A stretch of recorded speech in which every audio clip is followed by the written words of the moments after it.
कथा सुन रहे हैं देवी भागवत की। कल आप कथा सुन रहे थे राजा भोज की। प्राचीन काल में राजे महाराजे गुप्त वेश धारण करके अपने राज्य में घूमते रहते थे और ये देखते थे कि हमारी प्रजा में क्या हो रहा है, हमारे बारे में लोगों की क्या धारणा है। जैसे आजकल खुफिया पुलिस CID है, वेश बदलकर गुप्त वेशों में राजा लोग सुनते थे कि लोग हमारे बारे में क्या कहते हैं। यदि हम कहते हैं कि हम श्रेष्ठ हैं, उसका कोई महत्व नहीं है। यदि समाज कहता है कि आप श्रेष्ठ हैं, तब अच्छी बात है। गुप्त वेश में घूमते हुए राजा भोज को एक विलक्षण दृश्य दिखाई दिया। एक पत्नी अपनी पत्नी की गोद में सिर रखकर लेटा हुआ था और पत्नी उसे पंखा जल रही थी। सोता हुआ छोटा पुत्र उठा जिसकी आयु सिर्फ 1 साल की थी और वह देखते देखते आग में गिर गया। भोज देख रहे थे। पतिव्रता ने सोचा कि पति का सिर उठाकर यदि पुत्र को बचाने जाऊं तब मेरी सेवा नष्ट हो जाएगी, धर्म नष्ट हो जाएगा, और यदि नहीं जाती हूँ तब पुत्र जल जाएगा। क्या करूँ? विचार किया। पति ना हो तब पुत्र कहाँ से मिलेगा? पुत्र फिर भी मिल सकता है। पति की सेवा नष्ट हो गई, जल्दी नहीं मिलेगी। पुत्र जलता है, जल जाए, पर मैं सोते हुए पति को नहीं जगाऊंगी। इसका परिणाम क्या हुआ? बच्चा आग में गिर गया लेकिन जला नहीं, उस आग से खेलता रहा और वापस आ गया। राजा ने वहीं से सिर झुकाकर पतिव्रता को प्रणाम किया। ये पतिव्रता की सेवा का परिणाम है। हमारे देश में बड़ी बड़ी पतिव्रताएं हुई हैं, उनकी कथा आगे आएगी। राजा भोज ने राज दरबार में आकर एक प्रश्न पूछा। वह कौन सा कारण है यहाँ अग्नि शीतल हो जाए? कोई जवाब न दे सका। कवि कालिदास ने कहा, पतिव्रता पुत्र की परवाह किए बिना पति की सेवा में लगी रही, इसलिए अग्नि देवता ने अपना स्वभाव छोड़ दिया। महाराज ने कालिदास के पांव पकड़ लिए और कहा, महाराज आप धन्य हैं, हमारा देश धन्य है। हमारे देश जैसी संस्कृति दुनिया में नहीं है। बोलिए बांके बिहारी लाल की जय। बोलिए लाडली लाल की जय। बोलिए जुगल सरकार की जय। सत्संग में उपस्थित बोलिए वृंदावन बिहारी लाल की जय। वृंदावन में कृष्ण कृष्ण कोई नहीं कहता, सब क्या कहते हैं? सब जपते हैं राधे राधे राधे। राधा क्या है? वह शक्ति राधा, राधा शक्ति और जमुना भक्ति। देवी भागवत में राधा तत्व को शक्ति के रूप में वर्णित किया गया है। यदि कृष्ण को प्राप्त करना है तब राधा की उपासना करें। सुख संपत्ति चाहिए तब शक्ति की उपासना करें। देवी भागवत में लिखा है कि कुछ देवता भोग दे सकते हैं, मोक्ष नहीं दे सकते। कुछ देवता मोक्ष दे सकते हैं लेकिन भोग नहीं दे सकते। लेकिन जो माँ की आराधना करते हैं वह जीवन भर भोग कर सीधे वैकुंठ चले जाया करते हैं। उन्हें कोई रोक नहीं सकता। भोग और मोक्ष दोनों चाहिए तब माँ की आराधना कीजिए।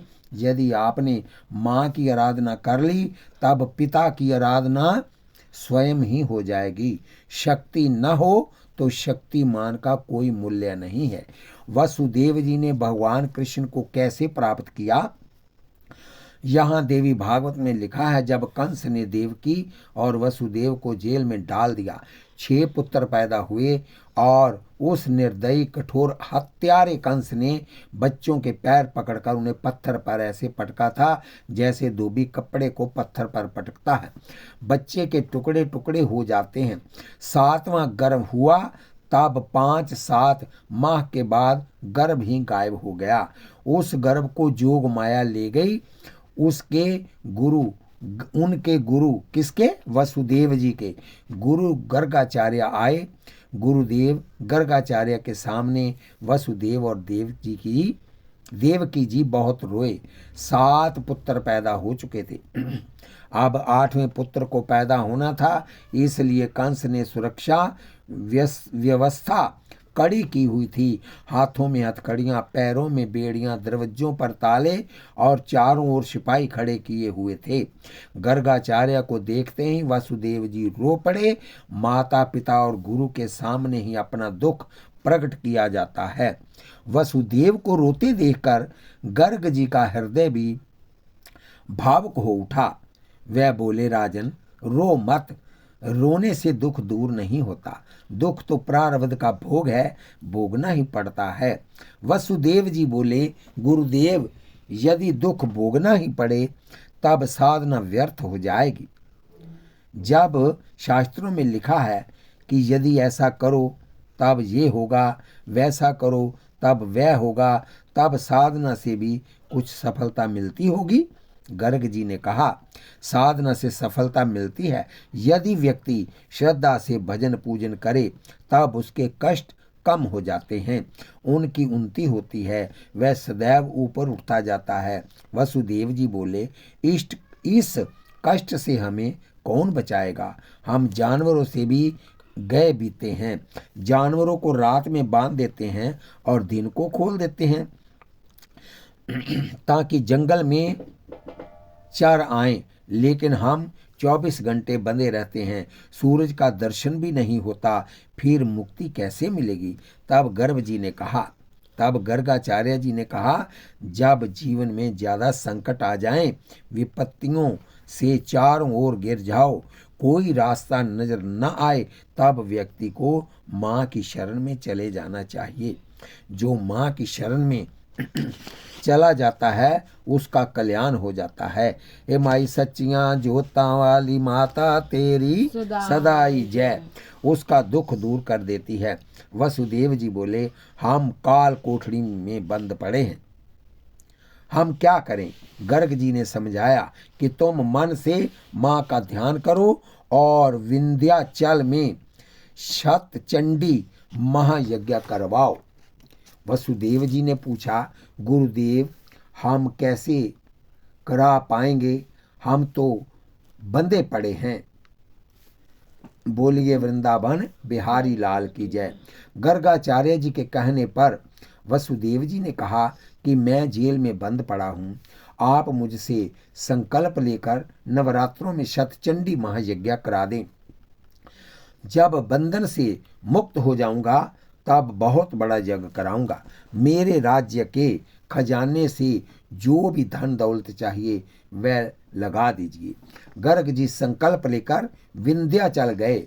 जिस प्रकार यहाँ वैष्णो देवी है, वैसे ही उत्तराचल में विंध्याचल है। इलाहाबाद बनारस के बीच में गंगा किनारे ये एक सिद्ध पीठ है। वहां जाकर गर्गाचार्य ने शतचंडी महायज्ञ किया। अंतिम दिन जब यज्ञ संपूर्ण हुआ तब भगवती दुर्गा प्रकट हो गई। गर्ग जी ने मां पराम्बा के पावन चरणों में प्रणाम किया और स्तुति की। मां ने पूछा कि उन्हें कैसे स्मरण किया। गर्ग जी बोले, मेरा शिष्य वसुदेव बहुत दुखी है। शिष्य दुखी हो तब भगवान को भी दुख होता है। बेटा दुखी हो तब माता पिता को दुख होता है। भक्त दुखी हो तब भगवान को भी दुख होता है। मेरे शिष्य वसुदेव जेल में पड़े हैं, बंधन में हैं। बंधन मुक्त होने के अनेक उपाय किए गए लेकिन सफलता नहीं मिल रही। माँ ऐसी कृपा करें कि वह बंधन मुक्त हो जाए, पापी कंस मारा जाए, उसके साथी मारे जाएं और धर्म की स्थापना हो। माँ भगवती ने कहा, गर्ग जी मैं अभी नारायण जी को आदेश दूंगी कि वह वसुदेव के घर कृष्ण बनकर अवतार लें और दुष्टों का संहार करके धर्म की स्थापना करें, पृथ्वी का दुख दूर कर दें, वसुदेव जी कष्ट मुक्त हो जाएं। जाओ, मेरा आशीर्वाद है कि कुछ ही दिनों में नारायण वसुदेव के घर प्रकट हो जाएंगे। अश्विनी की नवरात्रि में ये संकल्प हुआ और पूजन हुआ और भाद्रपद के प्रारंभ में भगवान प्रकट हो गए। बीच में 10 महीने का ही तो समय है। भगवान विष्णु को आदेश मिला और वह माँ देवकी के गर्भ में आए और भाद्रपद कृष्ण पक्ष अष्टमी तिथि को रात्रि को 12 बजे प्रकट हो गए। ये माँ भगवती की उपासना का चमत्कार है। एक कथा और है कि जब भगवान कृष्ण पर मणि की चोरी का आरोप लगाया गया था, राजा सत्यजीत के पास एक मणि थी। 8 बार सोना नित्य उसमें से निकलता था। भगवान कृष्ण ने कहा कि अब सोना बहुत कमा लिया, अब थोड़ा खर्च करो और ये मणि हमें दे दो। गृहस्थ जीवन में बिना पैसे के गुजारा नहीं होता, लेकिन ज़्यादा पैसा हो जाने पर संपत्ति विपत्ति बन जाती है। ये आप भी अच्छी प्रकार समझ लीजिए। बोलिए वृंदावन बिहारी लाल की जय। चाय में 1 चम्मच चीनी अच्छी लगती है, लेकिन यदि 4-5 चम्मच चीनी डाल दी जाए तब चाय पीने लायक नहीं रह जाएगी। इसी प्रकार यदि आपके पास ज़्यादा धन आया तब वह आपके लिए खतरा बन जाएगा। ज़्यादा धन आए तब उसे धर्म में लगाइए, लगाते रहिए, लगाते रहिए, लगाते रहेंगे तब वह बढ़ता जाएगा। माँ की उपासना कर लीजिए। यदि एक शहर में एक ही कुआं हो और पूरा शहर उसमें से पानी निकालता रहे तो वो कभी भी उस कुएं का पानी समाप्त नहीं होता। पूरा शहर भर कर ले जाए और यदि उसमें से पानी निकालना बंद कर दें तो कुछ समय के बाद वो कुआं अपने आप बंद हो जाता है, पानी देना बंद कर देता है। चिड़ी चोंच भर ले गई, नदी न घटियो नीर, दान दिए तन ना घटे, कह गए भगत कबीर। जितना दान दोगे 10 गुना आपको यहाँ प्राप्त होगा और 70 गुना आपको अगले जन्म में मिलेगा। जन्म तो लेना ही पड़ेगा संसार में। अगर संसार में राग करेंगे तो भी जन्म लेना पड़ेगा, द्वेष करेंगे तो भी जन्म लेना पड़ेगा, लेकिन पैसे के बिना जीवन बहुत दुर्लभ बीतता है।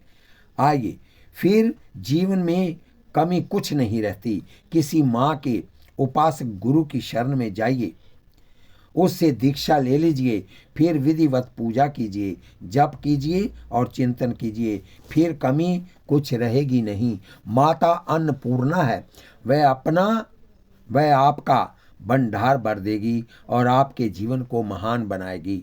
भगवान कृष्ण ने सत्यजीत से कहा, राजन, ज़्यादा धन अच्छा नहीं होता। धन ज़्यादा आए तब उसे धर्म में लगाते रहें। आपके भाग्य में जितना धन लिखा है उतना आपके पास रहेगा ही। समाज में कितनी गड़बड़ी चलती रहती है। एक बार कुआं खुदवाने की बात थी, कागजों में लिखा गया, कुआं खुदवाया गया, पानी नहीं निकला, कोई उसमें गिरकर मर न जाए इसलिए भरवाना पड़ा। पहले कुआं खुदवाने में खर्च दिखाया गया, फिर उसे भरवाने में खर्च दिखाया गया। ना कुआं खोदा गया ना भरा गया। कागजी कुएं से नोट जेबों में पहुंच गए। ना कुआं खोदा गया ना भरा गया, बस 2-3 फुट जगह खोद कर बर्बाद दी गई कि निरीक्षण करने वाला आकर ऊपर से देख लेगा। यदि हमारे देश के नेता और अभिनेता ईमानदार हो जाएं, तब ये देश फिर से सोने की चिड़िया बन सकता है। नेता और अभिनेता चाहे ये धार्मिक हो या राजनीतिक, जब तक ये ठीक नहीं होंगे तब तक समाज ठीक होने वाला नहीं है। ये बात आप अच्छी तरह से समझ लीजिए। कर्मठ नेता जिनके जीवन में सेवा भाव हो, जिनमें त्याग वृत्ति और ईमानदारी हो, वह हमारे देश में आ जाएं, तब ये देश पुनः सर्वोच्च शिखर पर पहुंच सकता है। बोलिए वृंदावन बिहारी लाल की जय। आगे चलिए क्या क्या घोटाले हो जाते हैं। दूसरी बांध की पड़ताल पर गए एक मुख्यमंत्री ने कहा था कि जितना रुपया इस बांध के लिए दिया जा चुका है, सारा इस पर लग जाता तो लोहे की दीवार खड़ी हो जाती, जबकि सारा पैसा अफसरों की जेबों में चला गया और हर साल वह बांध टूट रहा है। ये अखबार के शब्द हैं जो मैं आपको सुना रहा हूँ। हम कहा करते हैं कि आप मंदिर मत जाइए, पूजा मत कीजिए, लेकिन जीवन में ईमानदारी रखिए और समाज को भगवान के रूप में देखना प्रारंभ कर दीजिए। यदि तुम सीधे वैकुंठ न जाओ तब हमें शिकायत करना, हम तुम्हारे जिम्मेदार होंगे। ये समाज ही भगवान का रूप है, सबके अंदर परमात्मा समाया हुआ है। हम कहते हैं कि एक ही अनेक होता है। एक पीपल के वृक्ष का बीज जो खसखस के दाने से छोटा होता है, इतने विशाल वृक्ष को पैदा करता है। उसमें अरबों फल लगते हैं। सारे बीज बो दिए जाएं तो उससे अरबों पेड़ पैदा होंगे, उनको फिर से उगाया जाए। एक पीपल के बीज से ही सारी दुनिया भर सकती है। जैसे एक बीज अरबों वृक्ष पैदा कर सकता है और सभी में बीज हैं, इसी प्रकार एक परमात्मा 84 लाख जोनियों में अनंत अनंत जीव बनकर प्रकट हो रहा है और सब के अंदर वही समाया हुआ है। ईश्वर जीवों से अलग नहीं है। ये जो हमारे मन में भर दिया गया है कि भगवान गुरुद्वारे में है, गुरु ग्रंथ साहिब में है, मूर्ति में है, मस्जिद में है, वहाँ जाएंगे, लंबी दंडवत करेंगे, पूजा करेंगे और बाहर निकलकर बेईमानी करेंगे, ये गलत पक्ष है। मंदिर में भी भगवान है, गुरुद्वारे में भी है, मस्जिद में भी है, गिरजाघर में भी है, समाज में भी भगवान है, पर मंदिर में ही भगवान है, ये गलत पक्ष है। मंदिर में भी भगवान है, ये सही पक्ष है। सारी दुनिया में भगवान है। मानस में लिखा है, प्रभु व्यापक सर्वत्र समाना, प्रेम ते प्रगट हो ही मैं जाना।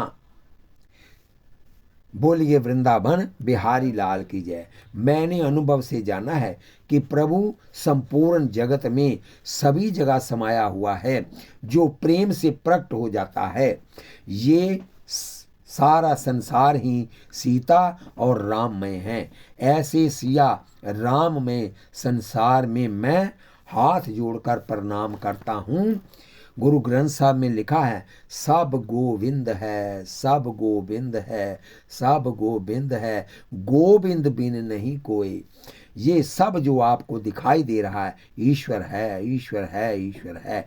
ईश्वर बिन कुछ भी नहीं है। समाज भी भगवान का ही स्वरूप है। मंदिर, मस्जिद, गुरुद्वारा, जहाँ भी आपका मन मानता है जाइए, पूजा कीजिए, मन को केंद्रित कीजिए, लेकिन अपना व्यवहारिक जीवन भी समाज की सेवा में, धर्म की सेवा में लगा दीजिए।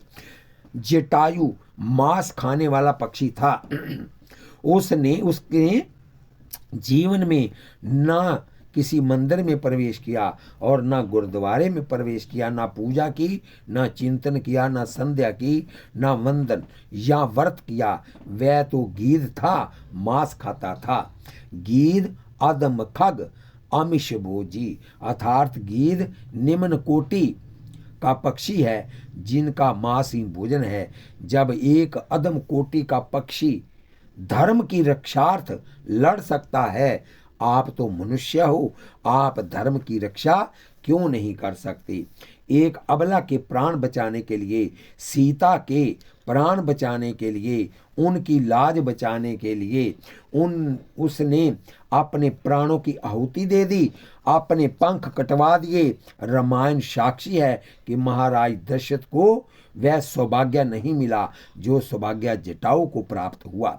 महाराज दशरथ का अंतिम संस्कार 1 माह बाद हुआ। वह भी भरत और शत्रुघ्न ने किया, लेकिन जटाऊ का अंतिम संस्कार भगवान राम ने अपने हाथों से किया। जटाऊ ने अपना शरीर भगवान राम की गोद में त्यागा और 14 वर्ष की बंधी हुई जटाएं खोलकर राम ने जटाऊ के चरणों की रज पोंछकर माथे पर लगा ली और भगवान राम ने जाते हुए जटाई से कहा कि मैं आपको वहां भेज रहा हूं, यहां मेरे पिता दशरथ जी को भेजा है। आपको जो गति मिल रही है वह मैं नहीं दे रहा, वह आपके कर्म दे रहे हैं। इस संबंध में श्री राम ने स्वयं अपने मुख से कहा है, तात कर्म निज ते गति पाई। आपने अपने ही कर्मों से ऐसी कर्म गति पाई है। जैसे कर्म करेगा वैसे फल देगा भगवान। कर्म हमेशा अच्छे करो, पर हित बस जिनके मन माही, तीन को जग दुर्लभ कछु नाही। अर्थात हे तात, आपने ये श्रेष्ठ गति अपने कर्मों के प्रताप से प्राप्त की है। जिन्होंने अपने जीवन में परोपकार अपना लिया है उनके लिए संसार में कुछ भी दुर्लभ नहीं है। क्योंकि गीधराज जटाऊ ने परोपकार किया था, इसलिए उन्हें वह गति प्राप्त हुई जो महाराज दशरथ को भी न मिली थी। तात्पर्य ये है कि जिसके मन में परोपकार भर गया उसके लिए कुछ भी दुर्लभ नहीं है। वह सदा भगवान का पुजारी। आज धनवान और धनवान होते जा रहे हैं, गरीब और गरीब होते जा रहे हैं। धनवान 3 सितारा होटल में 5 सितारा होटल में जाकर शराब पी रहे हैं, ब्राह्मण होकर शराब पी रहे हैं। पैसा इसलिए तुम्हें मिला था क्या?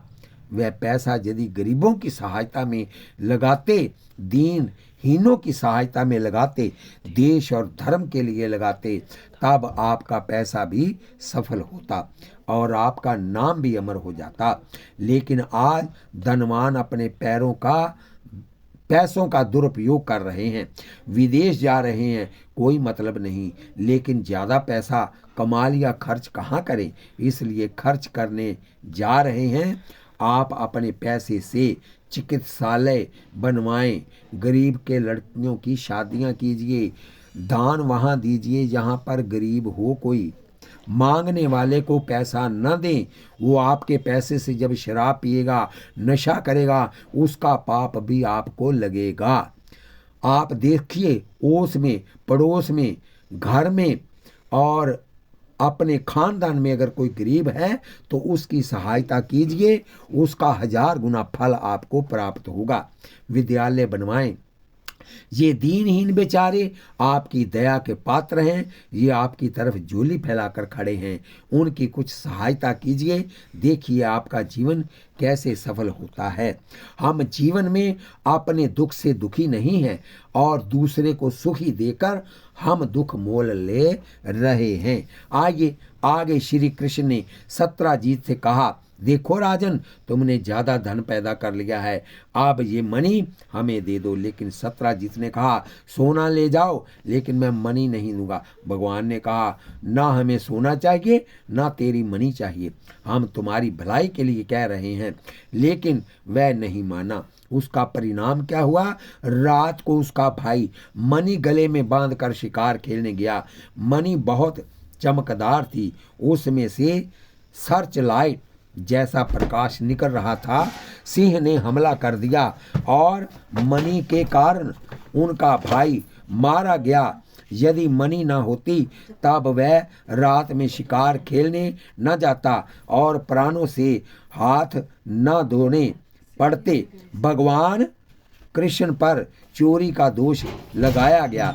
भगवान कृष्ण मणि ढूंढने गए, शेर के पंजे का पीछा करते करते गए और शेर ने खाया था और मणि लेकर चला गया। भगवान कृष्ण गए और जामवंत से भयंकर युद्ध हुआ।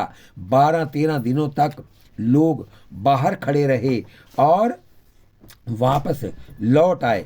वसुदेव जी बड़े चिंतित हुए। कृष्ण गए और लौटे नहीं। तब नारद जी आए। नारद जी से वसुदेव जी ने पूछा, कृष्ण गए और लौटे नहीं, क्या बात है, क्या हुआ? हर पिता पुत्र के लिए चिंतित रहता है, दुखी रहता है। नारद जी ने कहा, आप देवी भागवत सुने, कृष्ण सुरक्षित वापस लौट आएंगे। जो देवी भागवत की कथा सुनता है, माँ का पहरा सदा उसके सिर पर रहता है। बोलिए बांके बिहारी लाल की जय। उनके बाल बच्चों की रक्षा भी माँ किया करती है, उनके धन दौलत की रक्षा भी करती है। आप देवी भागवत सुन लें, कृष्ण वापस आ जाएंगे। यहाँ लिखा है कि वसुदेव जी ने 9 दिन के लिए देवी भागवत कथा का विशाल आयोजन किया और बड़े प्यार से बैठकर कथा सुनी और माँ से प्रार्थना की कि कृष्ण वापस आ जाएं।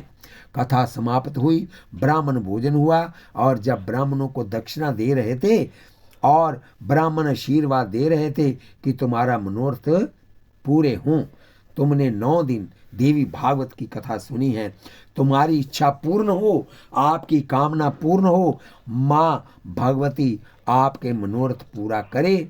इधर देखा उधर देखा कि भगवान कृष्ण जामवंती को साथ लेकर द्वार के अंदर प्रवेश कर रहे हैं और माँ की कृपा पाकर सबके मन प्रसन्न हो गए। बोलिए वृंदावन बिहारी लाल की जय। एक लड़की की शादी नहीं हो रही थी, उसके माता पिता बहुत परेशान थे। ये कथा देवी भागवत की हरिद्वार में चल रही थी और वह वहां आई और कथा सुन रही थी और 5वें दिन संदेश आ गया कि लड़के वाले देखने आ रहे हैं, शादी पक्की होने जा रही है और जल्दी ही शादी हो गई और वह लड़की अब अपने ससुराल में बहुत सुख से रह रही है। भगवती की पूजा का फल तत्काल मिलता है। आगे आपको श्रीमद् भागवत की कथा हम सुनाएंगे। आप ध्यान से और प्यार से माँ भगवती को हृदय में बिठाकर यह कथा सुनना। देवी का ही उपासना से तो तत्काल सिद्धि मिलती है। सदैव माँ की महिमा गाइए। ब्रह्मा विष्णु और महेश भी पराम्बा भगवती का स्मरण पूजन और वंदन करते हैं। एक बार ब्रह्मा जी नारायण जी के पास गए और देखा कि वह किसी का ध्यान कर रहे थे। ब्रह्मा जी ने पूछा, संसार आपका ध्यान करता है, आप किसका ध्यान करते हैं? नारायण जी ने कहा, मैं पराम्बा महामाया आदि शक्ति का स्मरण करता हूँ, वहीं से शक्ति पाकर हम संसार का पालन करते हैं। आप विश्व को उत्पन्न करते हैं और शंकर संहार करते हैं। रुद्र को संहार की शक्ति, विष्णु को पालन करने की शक्ति और ब्रह्मा को सृजन करने की शक्ति पराम्बा भगवती से ही मिलती है। वेदांतियों के पास ब्रह्म विद्या के रूप में भगवती का ही स्मरण होता है। भक्त भक्ति के रूप में शक्ति का ही सिमरन करते हैं। संसार का सारा कार्य शक्ति के द्वारा संचालित है। बोलिए वृंदावन बिहारी लाल की जय। तार में यदि पावर नहीं है तब तार का कोई महत्व नहीं है। लाइट, माइक और पंखे सब बंद हो जाएंगे। बिना पावर के तार शून्य है। इसी प्रकार शक्ति के बिना शिव भी शून्य है। श के ऊपर जो ई की मात्रा है ये भगवती है। भगवती शंकर से भी कहती है, अगर मैं तेरे ऊपर से उतर जाऊं तो तू भी शव है। आपने ऐसा चित्र देखा ही होगा जहां भगवान शिव लेटे हुए और भगवती महाकाली का पैर उसके हृदय पर रखा हुआ है। उसका अभिप्राय यही है कि शिव शव है, उसमें जो शक्ति है वही सब कार्य कर रही है। शिव में जो ई है वह शक्ति है और यदि ई निकाल दी जाए तो शेष सब ही रह जाता है। ये सारा संसार शक्ति का प्रतीक है। गुरुत्वाकर्षण भी शक्ति है। पृथ्वी को आकाश में स्थित रखने के लिए आधार शक्ति ही है। शक्ति दिखाई नहीं देती लेकिन सारा कार्य शक्ति के द्वारा ही होता है। वैवस्वत मनु सूर्य भगवान से प्रकट हुए। वैवस्वत मनु सूर्य भगवान से प्रकट हुए। उन्होंने पुत्रेष्टि यज्ञ कराया। उनकी पत्नी ने पुरोहितों से कहा कि पहले कन्या हो जाए तो ठीक है। पत्नी ने कहा कन्या हो जाए तो ठीक है। कन्या माँ का ज़्यादा साथ देती है और कन्या पैदा हो गई। कन्या के पैदा होने पर वैवस्वत मनु ने पूछा, गुरुदेव यज्ञ तो पुत्र की प्राप्ति के लिए किया गया था, ये कन्या कैसे पैदा हो गई? उन्होंने ध्यान लगाकर बताया, राजन आपकी पत्नी का संकल्प साकार हुआ है। आपकी पत्नी ने पुरोहितों से कन्या के लिए आग्रह किया था। मनु ने कहा, लेकिन मैं